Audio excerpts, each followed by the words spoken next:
दशरथ तुझ जैसे ज्ञानी को इतनी बच्चों की ममता है।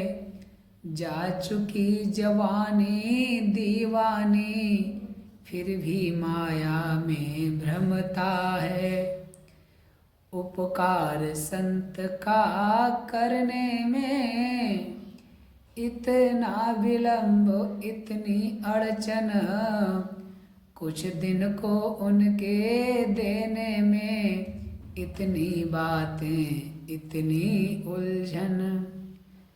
यदि आज विष्णु से कहता मैं चल देते छोड़ गरुण वाहन, शंकर से यदि विनती करता हिल जाता उनका भी आसन।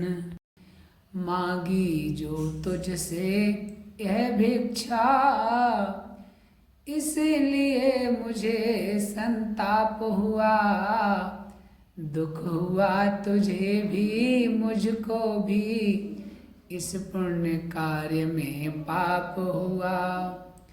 देखा जभी वशिष्ठ ने ऋषि को है संताप, देखा जभी वशिष्ठ ने, देखा जभी वशिष्ठ ने ऋषि को है संताप।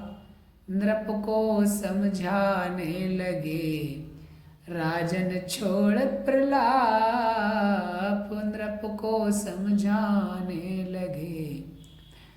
अब इसी बीच राजा दशरथ के कुलगुरु वशिष्ठ आते हैं और समझाते हैं राजा दशरथ को। क्या? यह योगी राज कहते हैं तू इनसे कुछ संकोच न कर। यह बड़े विचारशील मुनि हैं तू किसी बात का सोच न कर। यह तेरे युगल कुमारों को रण विद्या धर्म सिखाएंगे। फरजंद दुचंद वहाँ होकर आनंद सहित घर आएंगे। अब इतनी बात सुन करके दशरथ का भी विचार बदल जाता है और वो तैयार हो जाते हैं अपने बच्चों को, मतलब राम और लक्ष्मण को ऋषि विश्वामित्र को सौंपने के लिए।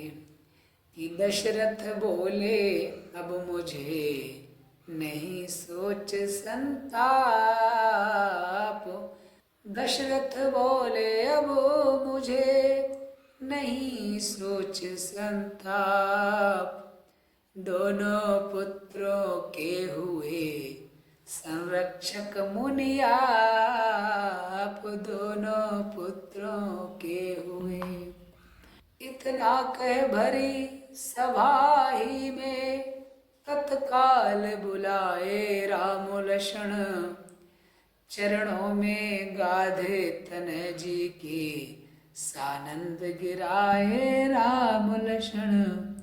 चरणों में गाधे तनय जी के और कहने लगे लो हाथ में इनका हाथ नाथ, यह दोनों भोले भाले हैं। यह फिक्रा याद रहे भगवन मेरे नाजों के पाले हैं।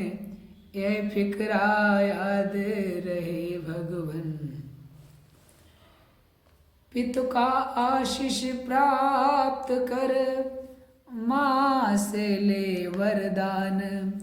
ऋषि सेवा को चल दिए दोनों ही बलवान।